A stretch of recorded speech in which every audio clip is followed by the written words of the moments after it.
The optics, the 21-gun salute, Prime Minister Narendra Modi is a state guest, and the substantive conversations in the bilateral and the extended bilaterals. What all would that entail?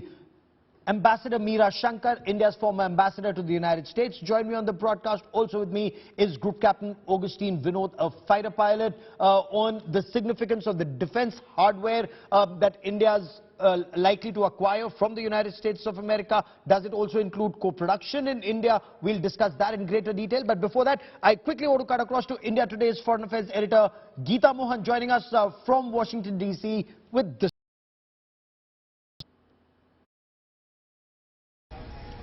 The state visit of Prime Minister Narendra Modi begins with a ceremonial welcome out here at the White House. State visit includes street lining of flags that you can see, the Indian and the American flag now flying high here in Washington, D.C. across various important and critical streets. Bilateral talks, press statements, all of that will take place right here at the White House. We are given to understand that there is going to be press interaction. In a rare occasion, questions would be taken.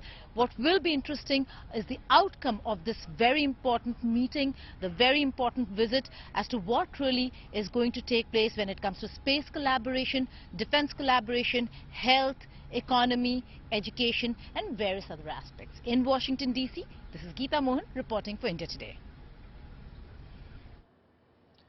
Ambassador Meera Shankar, is this visit actually historic and transformational as it is being made out to be in your appreciation? You've been our ambassador to the US. Yes, I would say it's a very, very significant visit. Being a state visit and Prime Minister Modi's first state visit to the United States, it's high on protocol and symbolism.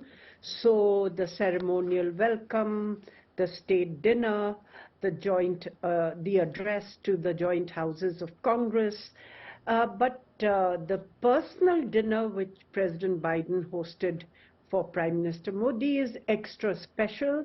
It normally does not figure in a state dinner, so it's a special gesture, though they do have small private reception before the state dinner.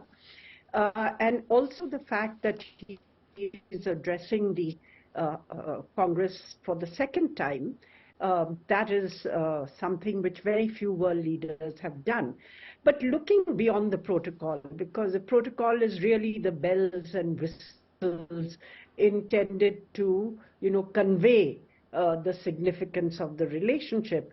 But what matters is what are the substantive outcomes and how much are the two countries able to advance their strategic partnership.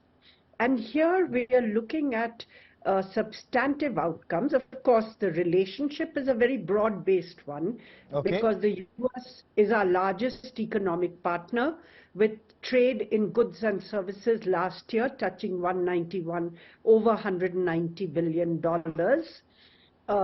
They are also our largest technology partner and largest source of finance for our companies, financial partner for our companies. Investment is still low, and also the trade target, which was set of $500 billion, means that both countries have their work cut out to try to reach that target, which is still some way off. So is something holding back the relationship, or is this visit actually intended to send across that message that nothing is holding us back anymore, whether it's from the American side or the Indian side? No hesitation of history. I think that is true, especially in the defense sector. 2 decades ago, we didn't buy any defense equipment from the United States because of the differences that the two sides had post-independence and during the Cold War. Now, of course, we have bought defense equipment worth over $20 billion from the US.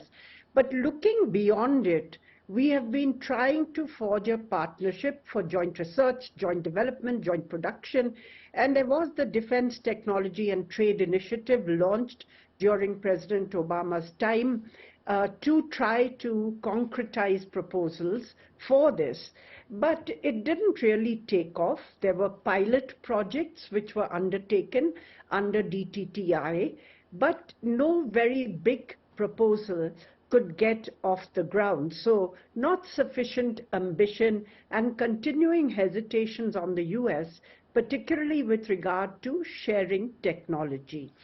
Now we are seeing this GE deal with HAL for the F414 engine, and while we have to still see the details from news reports, it is likely to involve manufacturing of the GE F414 engine in India and a gradual transfer of fairly substantive technology from GE to HAL.